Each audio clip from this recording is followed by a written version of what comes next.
तो प्यारे बच्चों, एक बार फिर से आप सभी का स्वागत है फिर से बिल्कुल नए नए लेक्चर में, जहां आज हम लोगों को एप्लीकेशन ऑफ गॉस लॉ में और भी बहुत सारे कॉन्फ़िगरेशन ऑफ चार्ज जो होते हैं उनके लिए इलेक्ट्रिक फील्ड के डेरिवेशंस देखने होंगे। तो आज की क्लास की शुरुआत एक बहुत ही सिंपल से डेरिवेशन से हम करने वाले हैं, जिसमें हमें फाइंड करना है electric field due to infinite thin sheet. याद रखना बच्चों, मैं इनफाइनाइट शीट के लिए ही गॉस लॉ का यूज करता हूँ। आखिर मैं फाइनाइट शीट के लिए क्यों नहीं करता हूँ? तो जवाब बिल्कुल सेम होगा कि फाइनाइट लेंथ ऑफ रॉड के लिए भी सर आपने इसलिए नहीं किया था क्योंकि हम हर बार ई वेक्टर और ए वेक्टर के बीच के एंगल को सही से पकड़ नहीं पा रहे थे, और ई वेक्टर और ए वेक्टर के बीच का एंगल अगर हम सही से नहीं खोज पा रहे हैं या फिर वो वेरिएबल है लगातार, तो हम वहां पे अप्लाई करेंगे गॉस लॉ को, तो रिजल्ट जो निकलेगा वो सही नहीं निकलेगा कभी भी। इसका मतलब ये है क्या कि वह गॉस लॉ गलत था? नहीं बच्चों, मैं यहीं से शुरुआत करना चाहता हूँ, आपको याद दिलाना चाहता हूँ कि गॉस लॉ दुनिया के हर चार्ज कॉन्फ़िगरेशन के लिए सही है। गॉस लॉ दुनिया के हर चार्ज कॉन्फ़िगरेशन के लिए सही है। हो सकता है उसके रिजल्ट से आंसर सही ना मिले, इसका मतलब ये नहीं है कि गॉस लॉ गलत है। इसका मतलब ये है कि कहीं ना कहीं मैं ई वेक्टर और ए वेक्टर को ज्यादा एंगल पे काम नहीं कर पाया हूँ उनके बीच के। तो चलो शुरुआत करता हूँ मैं। एक फाइनाइट थिन शीट है मेरे पास, पतली सी शीट, लेकिन फाइनाइट नहीं है, इनफाइनाइट है। इस इनफाइनाइट शीट के एक्सिस पे किसी भी आर डिस्टेंस पे मान लो मुझे यहाँ पे इलेक्ट्रिक फील्ड पता करनी है। क्या पता करनी है बच्चों? Electric field. तो उसके लिए क्या सबसे पहला काम होता है? गॉसियन सरफेस डिसाइड करेंगे हम लोग। बिल्कुल करेंगे सर। तो एक काम करो, इसमें आर आगे से आर पीछे तक चले जाओ, आर आगे से आर पीछे तक चले जाओ और एक सिलेंड्रिकल गॉसियन सरफेस चूज कर लो। कैसा चूज कर लो बच्चों?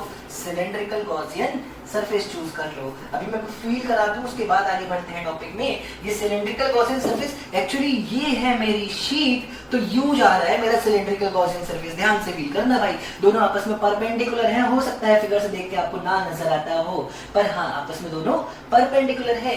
मैं मान लेता हूं कि गॉसियन सरफेस जो है ये शीट के इतने एरिया को कवर करती है, तो आखिर इस एरिया में कितना चार्ज है मुझे ये जरूर पता होना चाहिए, क्योंकि गॉस लॉ में हम क्यू इनसाइड गॉसियन सरफेस की ही बात कर रहे होते हैं। अगर मेरी प्लेन शीट की चार्ज डेंसिटी मान लो सवाल कहता है सिग्मा है, कितनी है बच्चों? सिग्मा। और मैं मान लेता हूं कि सिलेंडर का रेडियस आर के बराबर है, तो total charge inside Gaussian surface हो जाएगा सिग्मा पाई आर स्क्वायर। इसमें कोई बहुत बड़ा रॉकेट साइंस नहीं है। Charge density into area, charge density into area, तो total charge inside Gaussian surface क्या हो गया बच्चों? Sigma into pi are square के बराबर। चलो आगे बढ़ते हैं। क्या आप ये बात समझते हो कि पॉजिटिव शीट ली है मैंने, तो पक्का इलेक्ट्रिक फील्ड ऐसे जा रही होगी इस डायरेक्शन में, और ऐसे जा रही होगी पीछे की साइड? हाँ सर समझते हैं। ये रही आपकी पॉजिटिव शीट, इधर फील्ड इधर, उस तरफ फील्ड इधर जा रही होगी। कोई बहुत बड़ा रॉकेट साइंस नहीं है। एक और चीज ध्यान से देखो भाई, क्या यहाँ पे एरिया वेक्टर इधर होना चाहिए? क्योंकि क्लोज सरफेस में एरिया वेक्टर हमेशा आउटवर्ड डायरेक्शन लेता है। और क्या यहाँ का एरिया वेक्टर इधर होना चाहिए? बिल्कुल सही लिया है सर आपने। तब ध्यान से देखो, मैंने तो सही लिया है। क्या दोनों ही साइड देखने पर ई वेक्टर और ए वेक्टर तुम्हें पैरेलल नजर आते हैं कि एंटी पैरेलल? सर पैरेलल, तो दोनों ही केस में एंगल कितना होगा?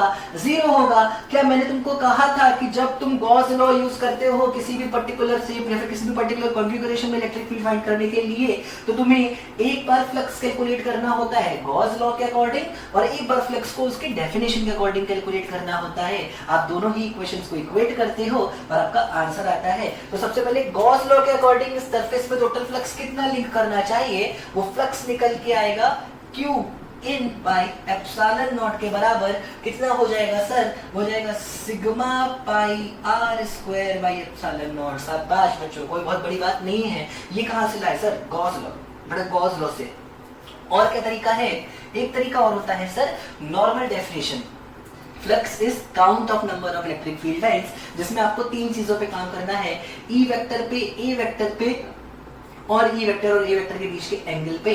क्या अगर यहाँ पे मैं इलेक्ट्रिक फील्ड ई के बराबर मान लूं, तो यहाँ पे एरिया पाई आर स्क्वायर हो जाएगा और एंगल है 0, तो इस सरफेस से जो फ्लक्स बनता है मैं उसको φ1 मान के चलता हूँ। चलो बच्चों देखो, इस सरफेस से जो फ्लक्स बनेगा उसको मैं φ2 मान लूंगा, और जो कर्व सरफेस है, ये जो कर्व सरफेस होने वाला है, इससे बनने वाले फ्लक्स को मैं phi3 मान लेता हूं। अभी ध्यान से देखना, ये कर्व सरफेस का एरिया वेक्टर कहां होगा बच्चों? सर हर बार ऐसे होगा, या तो ये होगा, ये होगा, या तो ये होगा। ये सब इलेक्ट्रिक फील्ड से कितने एंगल पे है भाई साहब? 90 डिग्री पे। और cos 90 क्या होता है? 0। और अगर cos 90 0 होता है तो कर्व वाला सरफेस जो है उससे लिंक्ड फ्लक्स 0 हो जाएगा।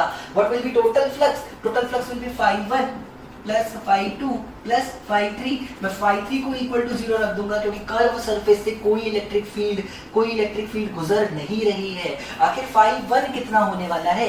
सर phi1 होगा, मान लो इलेक्ट्रिक फील्ड है E, एरिया होगा पाई आर स्क्वायर इंटू cos 0, जो कि कितना होता है बच्चों? देख लेंगे बाद में। चलो उस तरफ phi2, बच्चे यही गलती करते हैं, लेकिन गलती नहीं करना है। ये भी आएगा E into pi are square into cos 0। Sir बच्चे क्या करते हैं, उन्हें लगता है एक इधर है एक इधर है, कैंसिल क्यों नहीं हुआ? कैंसिल नहीं बेटा, flux is a scalar quantity, आप उसको ऐड ही करोगे, सब्ट्रैक्ट नहीं कर सकते हो। तो पहला फ्लक्स, दूसरा फ्लक्स और तीसरा फ्लक्स कितना है बच्चों? तीसरा वाला सरफेस का फ्लक्स 0 है। क्या ये टोटल निकल के आएगा twice of pi are square E के बराबर? बिल्कुल सर इतना ही आएगा, ये twice of pi are square into E के बराबर। पर क्या ये फ्लक्स जो तुमने बेसिक फॉर्मूले से कैलकुलेट किया और ये फ्लक्स जो तुमने गॉस लॉ की मदद से कैलकुलेट किया सेम होने चाहिए? हाँ सर बिल्कुल सेम होने चाहिए। तो बच्चों मैं बोर्ड को रब करने जा रहा हूं, तुम चाहो तो इन चीजों को अच्छे से नोट कर लो, मुझे रिजल्ट याद है अच्छे से। तो देखो ध्यान से गॉस लॉ के according sigma pi are square by epsilon naught, यानी कि जो टोटल फ्लक्स है वो फ्लक्स की बेसिक डेफिनेशन के according 2 pi are square E के बराबर होना चाहिए। इतना समझते हो? हाँ सर। क्या कुछ कट रहा है? हाँ सर। क्या पाई आर स्क्वायर को काट देगा सर? क्या यहाँ से ई निकल के आएगा सिग्मा अपॉन 2 एप्सिलॉन नॉट? क्या तुम्हें याद आया है इलेक्ट्रोस्टैटिक्स 1 का वो पर्टिकुलर टॉपिक, वो पर्टिकुलर क्लास जहां मैंने तुमको ये फॉर्मूला कहा था कि बच्चों याद कर लो, मेरा विश्वास कर लो, आने वाले टाइम पे सिखाऊंगा। तो लो आज मैंने अपना प्रॉमिस पूरा किया, तुम्हारे सामने एक नया फॉर्मूला ला दिया है इलेक्ट्रिक फील्ड का, sigma upon 2 epsilon not. Direction की अगर बात करें बेटा, हम जानते हैं पॉजिटिव शीट है तो फील्ड हमेशा दूर निकलता होगा। सर ये डेरिवेशन आपने पहले नहीं सिखाया था क्या? सिखाया नहीं था लेकिन बताया था। याद करो मैंने कहा था डिस्क के लिए तुम पहले डिराइव करना सीख लो, और जब तुम डिस्क में रेडियस को x से बहुत छोटा मानते हो तो वहां से फॉर्मूला निकल के आया करता था। तुम जाओ तो देखो डिस्क का फॉर्मूला तुम्हारी कॉपी में है, उसी का एक्सेप्शन था ये वाला फॉर्मूला। और गॉस लॉ से कैसे सॉल्व करना है वो भी अब तुम्हारे सामने है। मैं बार बार बोल रहा हूँ गॉस लॉ के जितने भी डेरिवेशंस में तुम्हें दिखा रहा हूँ ये सारे वही डेरिवेशन है जो बोर्ड एग्जाम में जरूर पूछे जाते हैं। सवाल ऐसा होता है state Gauss law, reducing Gauss law, derive formula for electric field for, कभी होगा रॉड, कभी होगा इनफाइनाइट शीट, कभी होगा स्फेरिकल सरफेस, कभी होगा सॉलिड, कभी होगा कंडक्टिंग, कभी होगा नॉन कंडक्टिंग, लेकिन सवाल जरूर नजर आएगा। तो एक एक डेरिवेशन बेटा कम से कम 2 से 3 बार प्रैक्टिस करना आपका काम है। आप जितना ज्यादा प्रैक्टिस करोगे उतना आपके लिए बेहतर होने वाला है। तो ये तो हो गया बेटा आपका third derivation electric field due to infinite thin sheet. क्या हम लोग फाइनाइट शीट में गॉस लॉ नहीं लगा सकते थे? बिल्कुल लगा सकते हो सर। क्या गॉस लॉ गलत होता? नहीं होता सर। क्या आंसर सही मिलता? नहीं मिलता सर। पर क्या इसका मतलब गॉस लॉ गलत है? नहीं सर, कभी भी गॉस लॉ गलत नहीं होगा। बार बार क्यों बोल रहे हो सर ये बात? क्योंकि पूछा गया सवाल है बच्चों, और बच्चे यहाँ गलती कर जाते हैं। तो ऐसी गलती नहीं करनी है। हम बिल्कुल फोकस्ड रहेंगे अपने कॉन्सेप्ट को लेके, हम बिल्कुल श्योर रहेंगे अपने कॉन्सेप्ट को लेके, और चलते हैं हम लोग अपने नेक्स्ट डेरिवेशन। तो चलो बच्चों देखते हैं आखिर कैसा होगा हमारा इलेक्ट्रिक फील्ड वर्सेस पोजीशन का ग्राफ अगर मैं किसी इनफाइनाइट शीट के लिए इस ग्राफ को बनाना चाहता हूं। तो बिल्कुल ध्यान से देखो, क्या इलेक्ट्रिक फील्ड का जो फॉर्मूला निकल गया है that is sigma upon 2 epsilon not. हाँ सर बिल्कुल सही फॉर्मूला है। तो अगर बिल्कुल सही फॉर्मूला है बच्चों तो इतना बताओ, क्या इसमें कहीं x है भी? नहीं बच्चों, इसमें तो x है ही नहीं। और अगर इसमें x है ही नहीं मतलब इलेक्ट्रिक फील्ड कांस्टेंट रहने वाली है, और इलेक्ट्रिक फील्ड कांस्टेंट रहेगी तो ग्राफ कुछ ऐसा मिल जाएगा सिंपल सा। तो बेटा ग्राफ क्यों बताया है? क्योंकि ग्राफ बहुत इंपॉर्टेंट है इस चैप्टर में, बहुत ही इंपॉर्टेंट। तो हर ग्राफ हमें फील होना चाहिए, आखिर वो ग्राफ कैसे आ रहा है हमारे पास हमें सब पता चलना चाहिए। तो सिंपल सा ग्राफ हो गया। नेक्स्ट हम लोग अपने टॉपिक पे चलते हैं। अगर मैं मैग्नीट्यूड की बात करता तो भी ग्राफ ऐसा ही बनता। तो मैं मैग्नीट्यूड का अलग से बनाकर नहीं दिखा रहा हूँ, मैंने सिर्फ डायरेक्ट फील्ड वेक्टर का पोजीशन के साथ तुमको दिखा दिया। जो नेक्स्ट टॉपिक है या फिर जो नेक्स्ट एप्लीकेशन है गॉस लॉ की, उसमें हमें इलेक्ट्रिक फील्ड निकालना है हॉलो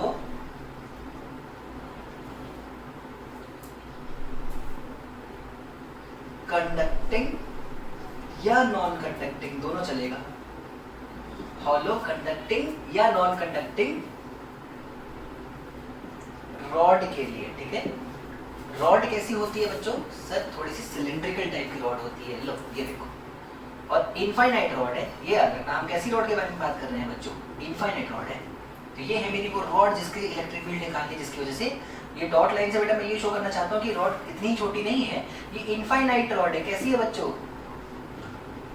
इनफाइनाइट। लिख देते हैं भाई, कल को तुम ब्लेम करोगे भाई वजह, इससे अच्छा अपनी बचा ले इज्जत तुम खुद ही। इधर देखो ध्यान से, ये हॉलो नॉन कंडक्टिंग या कंडक्टिंग कैसी भी हो बच्चों, दोनों ही केस में रिजल्ट्स बिल्कुल सेम आते हैं।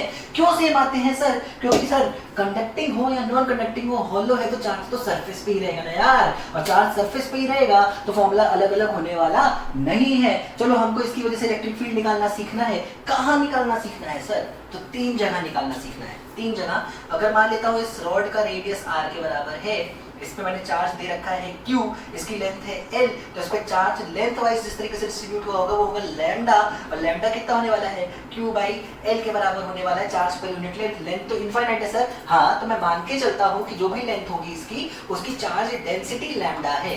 ये हमको सवाल में और दे रखा है। अब ध्यान से देखो, अब बिल्कुल ध्यान से देखो, मुझे सबसे पहले इलेक्ट्रिक फील्ड निकालना है किसी ऐसे पॉइंट पे जो इस रॉड से आउटसाइड लाई करता हो। मान लो इस पॉइंट पे, जरा मुझे बताओ, अगर मुझे इस पॉइंट पे निकालना होता तो सबसे पहले तो मुझे बताओ मैं गॉसियन सरफेस कैसा चूज करता। सर क्योंकि आपकी रॉड ही सिलेंड्रिकल दिख रही है तो गॉसियन सरफेस भी आप सिलेंड्रिकल ही ले लो। चलो भाई जैसा तुम बोलो वैसा करेंगे। लो भाई ये रहा मेरा वो गॉसियन सरफेस जिसके थ्रू मैं अपना डेरिवेशन करने वाला हूँ।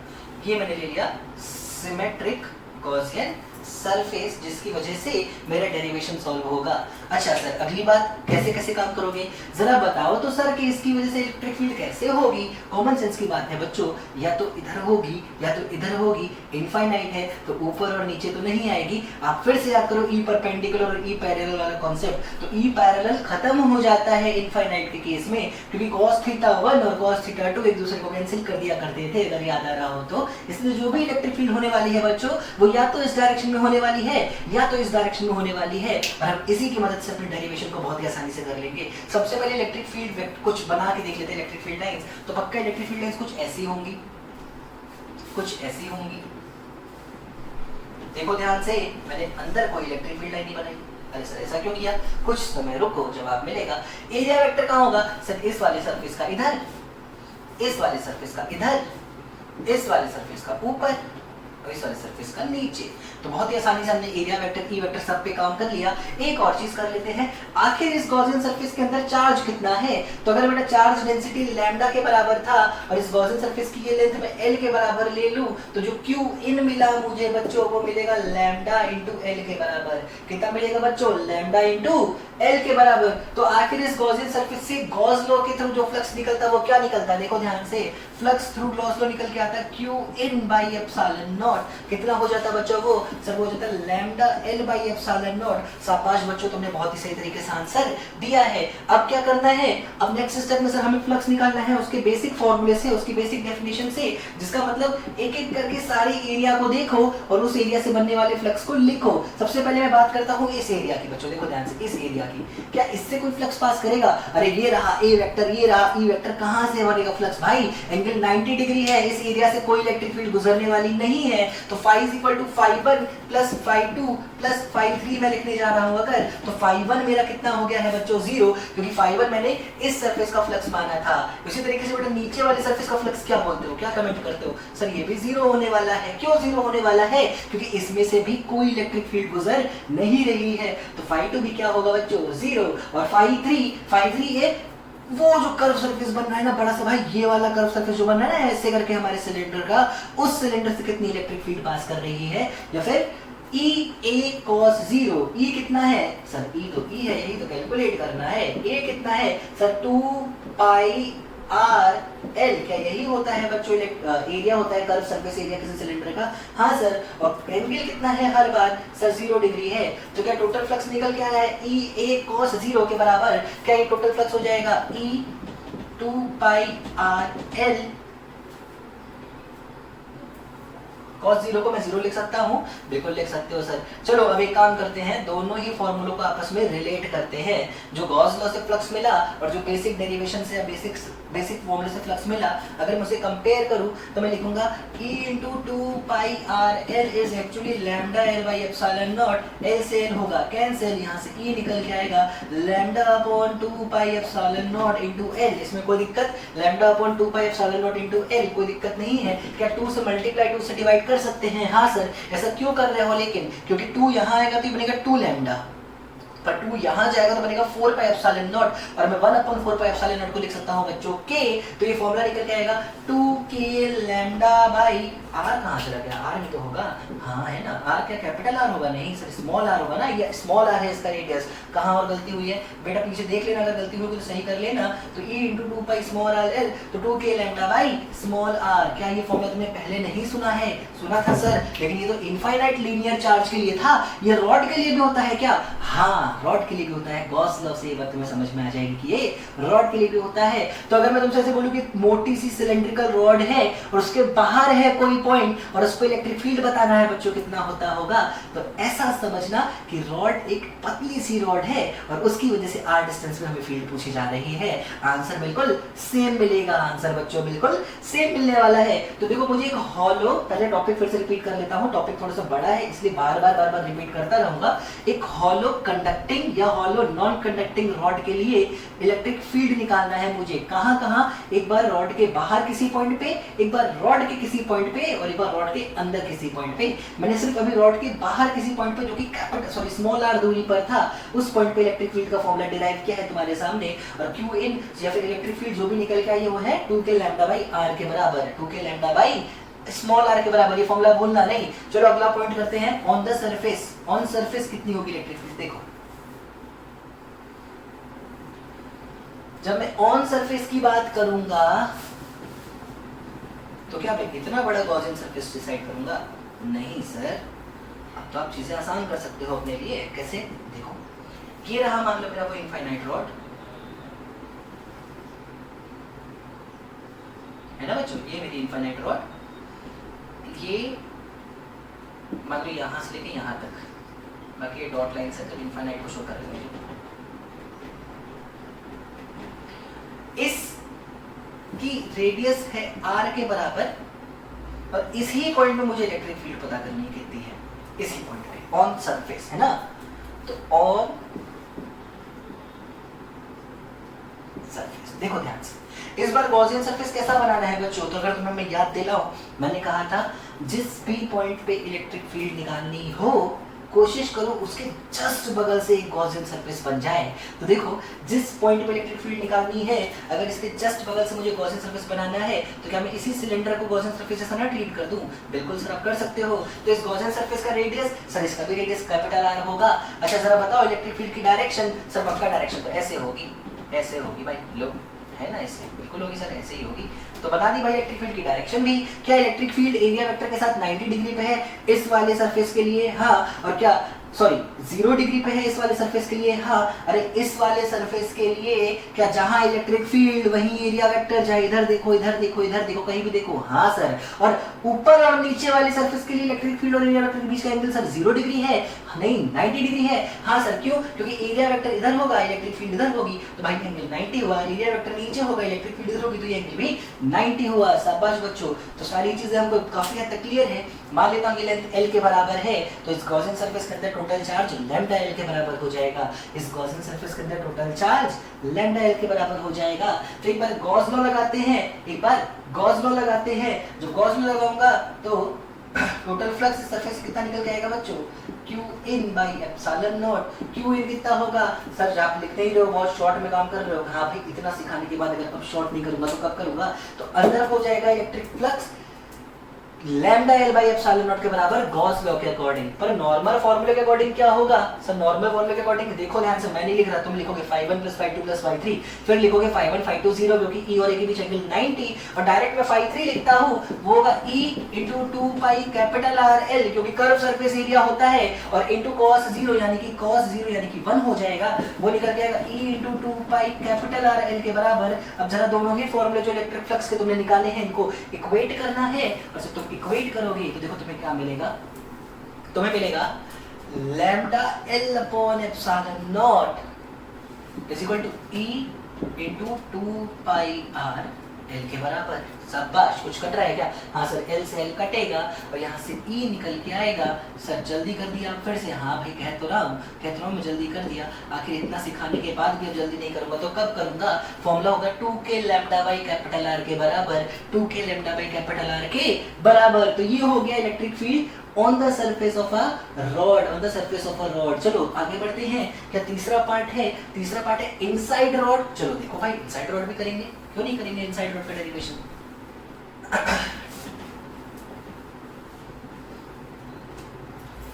जब मैं रॉड की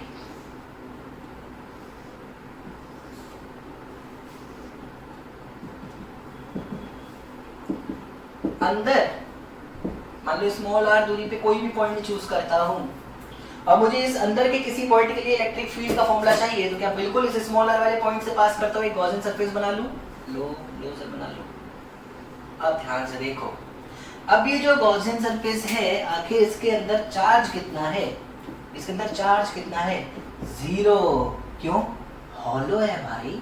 हॉलो ट्यूब को चार्ज दोगे तो वो सरफेस पर आ जाएगी, उसके अंदर थोड़ी नहीं रहेगी। उसके अंदर नहीं रहेगी तो अंदर चार्ज कितना होगा बच्चों? 0। अंदर चार्ज 0 है, क्यू इन 0 है, तो गॉस लॉ के अकॉर्डिंग जो फ्लक्स निकलेगा वो भी क्या निकलेगा बच्चों? 0। पर फ्लक्स क्या होता है? E इंटू ए इंटू कॉस थीटा होता है, और फ्लक्स 0 है मतलब E भी कितना होगा? क्या एरिया नहीं है क्या? एरिया तो है। थीटा नहीं है क्या? थीटा भी 0 ही बनता अगर बनता तो। क्या नहीं होगा? इसका मतलब अंदर चार्ज नहीं है तो अंदर फील्ड नहीं होगी। इसका मतलब इलेक्ट्रिक फील्ड इनसाइड क्या निकल के आएगा बच्चों? सर 0 निकल के आएगा। इलेक्ट्रिक फील्ड इनसाइड कितना निकल के आएगा? 0 निकल के आएगा। सर नहीं ऐसे नहीं मानेंगे, थोड़ा ढंग से कर दो। लो भाई ढंग से कर देता हूँ। अगर तुम्हें बोर्ड में करना हो तो पहले तो गॉस लॉ से फ्लक्स निकालना 0, फिर बेसिक फॉर्मूले से फ्लक्स निकाल के लिख देना E into 2 pi small R L is equal to, equate कर देना 0 से। देख लो ध्यान से, आंसर 0 ही निकल के आएगा इलेक्ट्रिक फील्ड का। तो ये हो गया हमारे लिए इलेक्ट्रिक फील्ड ड्यू टू एक हॉलो कंडक्टिंग या नॉन कंडक्टिंग रॉड के लिए, है ना। तो हॉलो कंडक्टिंग या नॉन कंडक्टिंग इनफाइनाइट रॉड की वजह से इलेक्ट्रिक फील्ड के 3 फॉर्मूले हमने देखे हैं। सिर्फ फॉर्मूलों से काम चलेगा नहीं चलेगा बच्चों। क्या और सीखना है सर? ग्राफ सीखना होगा ना भाई बच्चों, बिना ग्राफ के तो जिंदगी अधूरी है। देखो ध्यान से, आखिर बहुत ध्यान से देखना।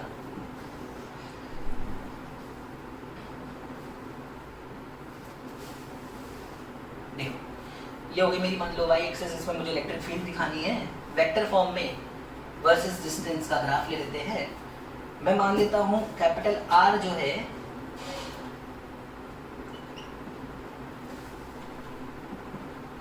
इतना चौड़ा था मेरा वो इनफाइनाइट रॉड। फील्ड करने के लिए बस बना रहा हूं बेटा, ये चीज बस फील हो इसलिए बना रहा हूं। देखो ध्यान से, ये थी मेरी वो रॉड, है ना। तो इसी का ग्राफ मुझे ड्रॉ करना है। आखिर इसी का ग्राफ मुझे ड्रॉ करना है कि आखिर इलेक्ट्रिक फील्ड डिस्टेंस के साथ साथ कैसे बदली। तो देखो ध्यान से, इनसाइड देखो ध्यान से क्या फॉर्मूला निकला है तुमने। इनसाइड के लिए फॉर्मूला आया होगा 0, मतलब जहां 0 से लेके r, इनफैक्ट बेहतर है कहना इस r से इस r तक कोई फील्ड ही नहीं होने वाली। इसीलिए जब मैं डिराइव भी कर रहा था मैंने अंदर कोई वेक्टर का फील्ड की एरो नहीं बनाई थी। और ध्यान से देखो, on the surface electric field हो जाती है 2k lambda by capital R के बराबर। चलो मान लेते हैं ये वो वैल्यू है 2k lambda by capital are. तो ऑन सरफेस इलेक्ट्रिक फील्ड इतनी होने वाली है इस डायरेक्शन में। अगर मैं पॉजिटिव रॉड की बात करता हूं तो इधर फील्ड होगी इस डायरेक्शन में, इधर फील्ड होगी इस डायरेक्शन में। तो पॉजिटिव साइड होगी, मैंने यहां ले ली, तो नेगेटिव साइड ये पॉइंट कहां मिलता सर? ये पॉइंट यहां कहीं मिल रहा होता 2k lambda by are minus का। तो ये होता वो पॉइंट, इसमें कोई समस्या नहीं। उसके बाद बाहर के लिए फॉर्मूला क्या था? E is equal to 2k lambda by small r। क्या E 1/r वाला ग्राफ शो करता? बिल्कुल सर 1/r वाला ग्राफ शो करता। तो ये ग्राफ कुछ ऐसा बन रहा होता, ये ग्राफ कुछ ऐसा बन रहा होता। अगर वेक्टर फॉर्म में मैं बनाना चाहता हूँ किसी रॉड की वजह से इलेक्ट्रिक फील्ड का ग्राफ, तो ये ग्राफ कुछ ऐसा होता। तो बहुत ही आसान सा ग्राफ था, इसमें कोई बहुत बड़ा रॉकेट साइंस नहीं है। और उम्मीद है तुम्हें भी ये ग्राफ बहुत इजीली समझ में आया होगा। सर अगर magnitude of electric field versus position का ग्राफ बनाते तो बेटा ये चीज पलट के ऊपर चली जाती और और जैसे ये यहाँ पे ऐसे बना है वैसे ये वहाँ पे वैसे बन रहा होता। ये सब नीचे इसलिए है, नीचे सिर्फ इसलिए है क्योंकि ये डायरेक्शन शो करता है कि अगर आप पॉजिटिव एक्स में किसी भी पॉइंट पर चेक कर दे तो इलेक्ट्रिक फील्ड आपको इस डायरेक्शन में मिलती, पर आप नेगेटिव एक्स से किसी भी पॉइंट पर चेक करते तो इलेक्ट्रिक फील्ड इस डायरेक्शन में मिल रही होती। तो उम्मीद है ये छोटा सा डेरिवेशन आपको समझ में आया होगा। जो नेक्स्ट टॉपिक मुझे आपको सिखाना है वो है सॉलिड कंडक्टिंग। क्या बोलने जा रहा हूँ बच्चों? सॉलिड कंडक्टिंग, और कुछ नहीं लिखाऊंगा, विद इन 2 मिनट्स टॉपिक खत्म करूंगा। देखो सॉलिड कंडक्टिंग रॉड। एक बात बताओ, अगर ये रॉड है मेरी, मान लो इनफाइनाइट रॉड है, बड़ी सी रॉड है, सॉलिड है पर कंडक्टिंग है, सॉलिड है पर कंडक्टिंग है, तो इसके अंदर भी जब मैं कोई चार्ज दूंगा तो वो चार्ज हमेशा कहां भाग जाता है बच्चों? सरफेस पे भाग जाता है, क्योंकि कंडक्टर है तो चार्ज मैक्सिमम डिस्टेंस पे जाकर रुकना पसंद करेगा ना भाई, एक दूसरे से दूर भागना पसंद करेगा ना यार। हाँ, तो मैक्सिमम डिस्टेंस का मतलब कहां जाके शांत बैठेगा? सरफेस पे। वो सरफेस छोड़ के नहीं भाग सकता बच्चों, पर सरफेस तक तो भाग सकता है। मतलब कि सारा का सारा चार्ज सरफेस पे जाने वाला है। हाँ सर, तो अंदर कोई चार्ज रहेगा? नहीं सर। तो फॉर्मूला बदलेगा? नहीं सर। क्या नहीं बदलेगा? कि सर इलेक्ट्रिक फील्ड इनसाइड अभी भी 0 मिलेगी। सही है sir. Electric field on the surface 2k lambda by capital R मिलेगी। सही है सर। और electric field outside 2k lambda by small r मिलेगी। बिल्कुल सही है सर। ग्राफ ऐसा ही होगा। बिल्कुल सही है सर। कोई फॉर्मूले में चेंज नहीं होगा सर। क्या स्फेरिकल सरफेस याद आ रही है तुमको इलेक्ट्रोस्टैटिक्स 1 की? हाँ सर याद आ रही है। क्या स्फेरिकल सरफेस में भी hollow conducting, hollow non conducting, solid conducting के सारे रिजल्ट सेम थे? हाँ, तो उसी तरीके से हॉलो कंडक्टिंग रॉड हो, हॉलो नॉन कंडक्टिंग रॉड हो या फिर सॉलिड कंडक्टिंग रॉड हो, सारे ही रिजल्ट सेम होने वाले हैं। और मैं बहुत ही आसानी से आपको ये चीज समझा के आगे बढ़ सकता हूं अपने लास्ट पार्ट की तरफ, जो कि है solid non conducting rod. Solid non conducting rod. Sir solid non conducting का मतलब क्या है? इस बार चार्ज पूरे में डिस्ट्रीब्यूटेड है। हाँ बच्चों, इस बार चार्ज पूरे में डिस्ट्रीब्यूटेड होने वाला है। जरा मुझे पहले 2 रिजल्ट के बारे में बात बता दो। आउटसाइड के लिए फॉर्मूला चेंज होगा? नहीं सर, आउटसाइड के लिए कोई फॉर्मूला चेंज नहीं होगा। तुम खुद से गॉस लॉ लगा के देख लो, अंदर उतना ही चार्ज मिलेगा। इनसाइड के लिए चेंज होगा क्या? हाँ सर, इस बार 0 नहीं रहेगा, बल्कि इस बार कुछ ना कुछ आंसर आ रहा होगा। इस बार कुछ ना कुछ आंसर आ रहा होगा। तो देखो इस बार मैं क्या करता हूँ, बिल्कुल ध्यान से समझना। इस बार मैं क्या करता हूँ, इलेक्ट्रिक फील्ड का फॉर्मूला डिराइव करता हूँ इनसाइड के लिए। मैं मान लेता हूं क्योंकि हर जगह चार्ज डिस्ट्रीब्यूटेड है तो इस बार लीनियर चार्ज से काम नहीं चलेगा, मुझे डेंसिटी के बारे में बात करना होगा। चलो मैं दोनों से सिखाता हूं, मैं दोनों ही से सिखाने की कोशिश करता हूं। चार्ज हर जगह है।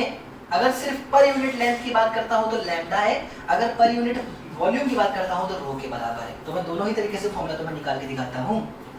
अगर मुझे अंदर किसी पॉइंट पे इलेक्ट्रिक फील्ड फाइंड करनी है, मान लो सेंटर से r डिस्टेंस पे एक पॉइंट है जहां मुझे इलेक्ट्रिक फील्ड फाइंड करनी है, तो सबसे पहले एक गॉसियन सरफेस बनाओ। सर ये रहा। इस गॉसियन सरफेस के अंदर कितना चार्ज है वो फाइंड करो। तो अगर ये लेंथ l है, रो है चार्ज पर यूनिट वॉल्यूम, तो इस गॉसियन सरफेस के अंदर चार्ज होने वाला है रो इनटू इस सिलेंडर की वॉल्यूम पाई r स्क्वायर l। ये हो जाएगा बेटा q in। ये होगा बच्चों q in। तो गॉस लॉ के अकॉर्डिंग जो फ्लक्स बना है वो कितना बनेगा sir? Rho pi r square l by epsilon naught के बराबर। क्या तुम ये समझते हो? हाँ सर, हम ये तो समझते हैं कि जो गॉस लॉ के अकॉर्डिंग फ्लक्स मिलने वाला है वो है रो pi r square l upon epsilon naught के बराबर। शाबाश बच्चों, बहुत बढ़िया। पर हमको क्या एक और तरीके से भी फ्लक्स लिखना होगा? क्या हमको एक और तरीके से भी फ्लक्स लिखना होगा? हाँ सर, हमको लिखना पड़ेगा। जो हमारा बेसिक मेथड होता है उसके अकॉर्डिंग फाई होगा φ1 प्लस φ2 प्लस φ3। सब क्यों 3? क्योंकि 3 सरफेस है, एक ऊपर एक नीचे और एक कर्व सरफेस। क्या ऊपर से कोई फ्लक्स बनेगा? नहीं सर। कंफर्म है? बताना पड़ेगा क्या रीजन? नहीं, फिर भी बता देता हूँ। E vector A vector perpendicular नजर आएंगे बच्चों, क्योंकि इलेक्ट्रिक फील्ड या तो इस डायरेक्शन में होने वाली है अगर पॉजिटिव चार्ज था, या फिर इसकी ऑपोजिट होगी अगर नेगेटिव चार्ज था। पर ऐसे और ऐसे तो कभी नहीं मिलेगी इनफाइनाइट के केस में। तो E वेक्टर A वेक्टर के बीच एंगल 0 होने वाला है, इसलिए φ1 भी 0 होगा, φ2 भी 0 होगा। सिर्फ फ्लक्स होगा तो कर्व सरफेस की वजह से होगा। कितना होगा? तो उसको लिख लेंगे बेटा E into area 2 pi small r l into cos 0 के बराबर। ये कितना निकल के आएगा बेटा? E into 2 pi small r l के बराबर। E into 2 pi small r l के बराबर। चलो बहुत बढ़िया बच्चों, शाबाश, बहुत बढ़िया। तो यहाँ से अगर मैं दोनों ही फ्लक्स के फॉर्मूले को रिलेट करूँ अगर मैं दोनों ही फ्लक्स के फॉर्मूलों को रिलेट करूं तो मैं लिखूंगा E into 2 pi small R L is equal to rho into pi small R square L by epsilon naught. इसमें कोई समस्या नहीं सर, इसमें कोई समस्या नहीं है। तो क्या किया जा सकता है, एल से एल कैंसिल कर दो सर, रो कर दिया। एक आर से एक आर को काट दो, रो काट दिया। पाई से पाई को काट दो, रो काट दिया। यहाँ से इलेक्ट्रिक फील्ड निकल के आई है rho r by 2 epsilon naught, rho r by 2 epsilon naught के बराबर, यानी ई आर के डायरेक्टली प्रोपोर्शनल आ रही है, ई आर के डायरेक्टली प्रोपोर्शनल आ रही है। सेंटर से सरफेस तक जब जाते हो तो इलेक्ट्रिक फील्ड लगातार बढ़ रही है, वो ये फॉर्मूला शो करता है। और रो के टर्म्स में फॉर्मूला पढ़ा है ना सर आपने, सर एक बार मुझे लैम्डा के टर्म्स में भी तो बता दो। चलो लैम्डा के टर्म्स में समझते हैं, तो क्या उसके लिए लैम्डा और रो में रिलेशन जानना जरूरी है? हाँ, लैम्डा है क्या, चार्ज अपॉन लेंथ। रो क्या है, चार्ज अपॉन वॉल्यूम। क्या पाई आर स्क्वायर है, लिख सकता हूं मैं? हाँ लिख सकते हो ना, ये ध्यान से देखो ना यार। चार्ज अपॉन लेंथ को क्या लिख सकता हूं, लैम्डा।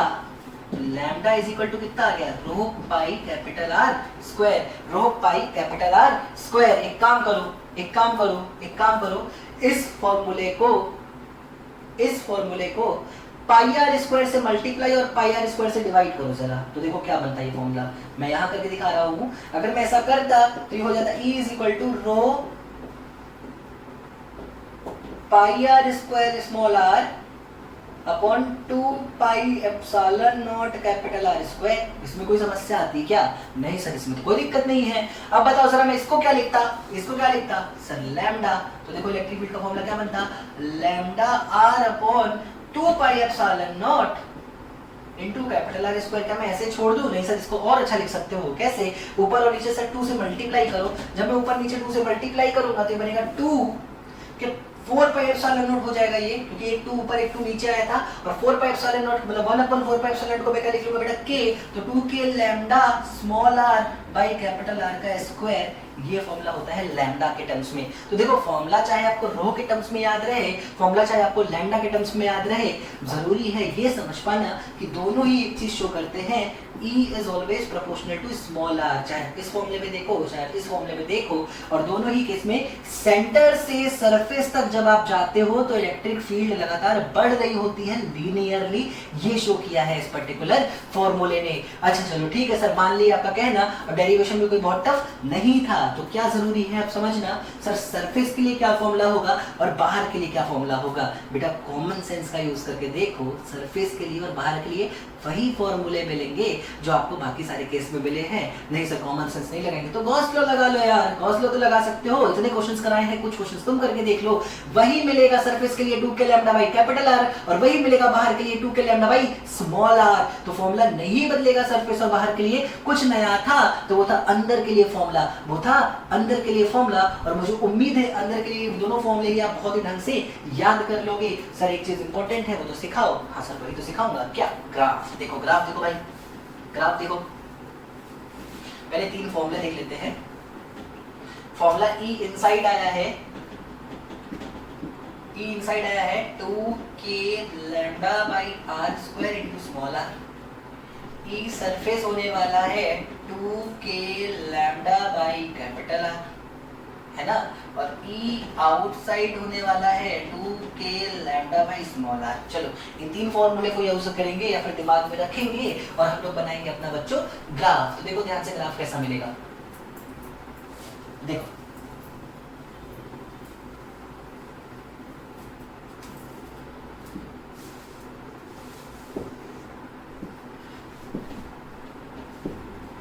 देखो ध्यान से।